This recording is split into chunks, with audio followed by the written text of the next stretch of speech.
Oh, hello there. Yes, well, with the weather improving, it looks like at last people are standing up to be counted, and we've got a football pundit telling it like it is. Not that one. This one tells it really like it is. Not like that one. Let's have a listen, shall we?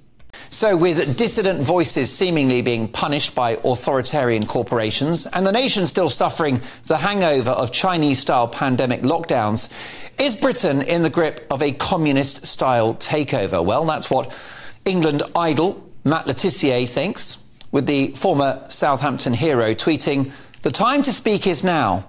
A communist takeover is slyly being implemented. They're very clever, but they don't fool everyone.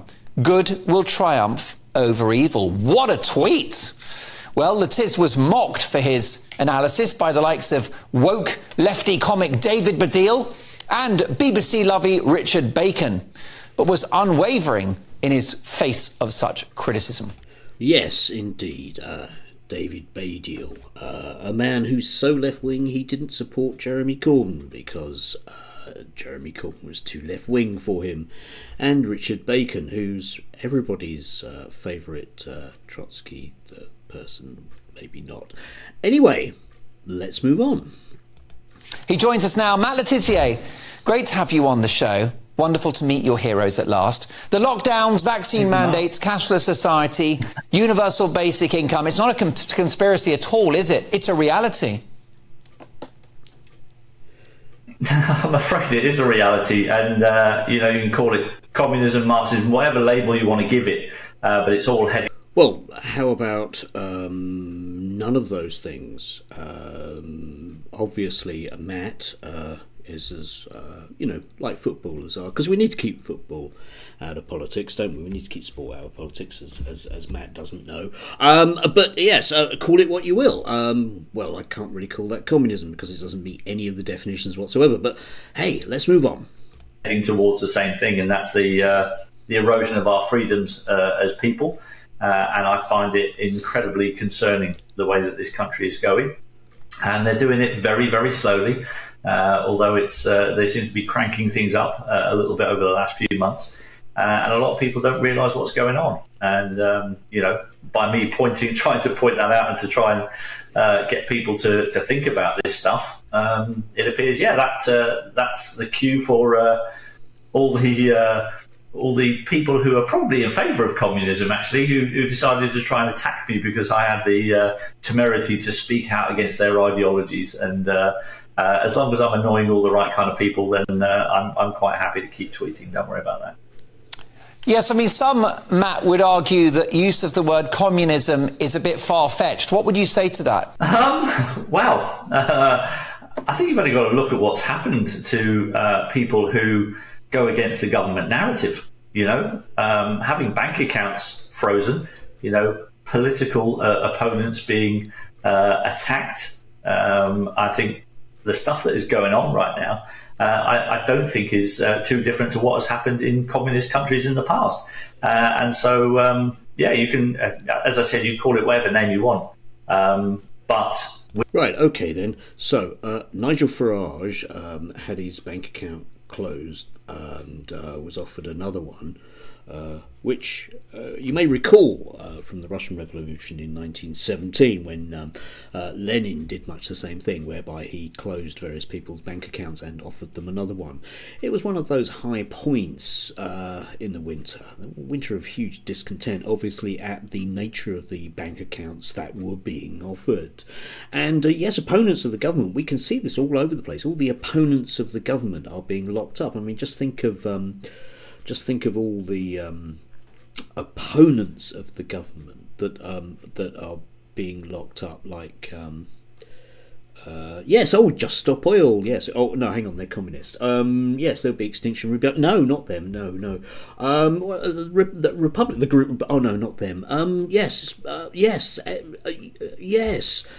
Anyway, Nigel Farage bank account. Apparently, let's move on from that, shall we? We are gradually having our freedoms taken away from us, and they are doing. And if you haven't read the story of or know about boiling the ethical frog, then I suggest you read up on it, because that's exactly what they seem to be doing to us. Are you Right. Yes. Nobody will know, especially if they're watching GB News, what he's referring to. The ethical frog. Yeah. You've got to ask a footballer to come out with the wrong word. Ethical. No, he means metaphorical frog. The notion that you can, it's not true actually if you look this up, but you can nominally heat water gently to the boiling point with a frog in it and the frog won't notice. If you like. Now, I'm going to hazard a wild guess that the person we're looking at right now is in fact a baby boomer, and as such has noticed that things are different from 1953 and feels slightly threatened by it, and therefore is attributing the changes that they don't like, things being different, to something else. Yes. Surprised, Matt, that people in the world of football have not spoken out? Am I surprised? There have been a few, in all fairness. There have been some, and I've had quite a lot of people come up to me in person. In fact, I had 3 people come up to me just this morning at a golf day that I was playing in. 3 ex-footballers who all came up and congratulated me and said, well done for speaking out, don't stop. We agree with everything that you're saying. Those guys didn't have a massive presence on social media, but it was nice to have their support, and there are a lot of people that think that. Over the last few years I've had a lot. Yes, ex-footballers that play golf. Yes, that well-known typical segment of society. I wonder if they're reasonably well off, Matt. I'm just going to hazard a wild guess. Yes, ex-footballers, members of a golf club, might just come from a particular social class that might feel vaguely threatened and buy into the notion of communism because Nigel Farage was offered a NatWest bank account. Anyway, let's move on. A lot of messages from people who have said in private to me, we agree with everything you say, but unfortunately we can't speak out because, I need a job to pay the bills. Can you name any of those people, Matt? I think that would be incredibly disingenuous of me to name those people. I think it would be pretty unfair on them because that would just hang them out to dry, and that's not the kind of person that I am. I would not do that to those people. Right, and again, just to fly in there, yes. Yes, he's got a list of names of communists in the State Department, which will probably change over time, just to give you a historical reference on that one. And we can all think of those footballers that have stood up against communism and been fired, like Gary.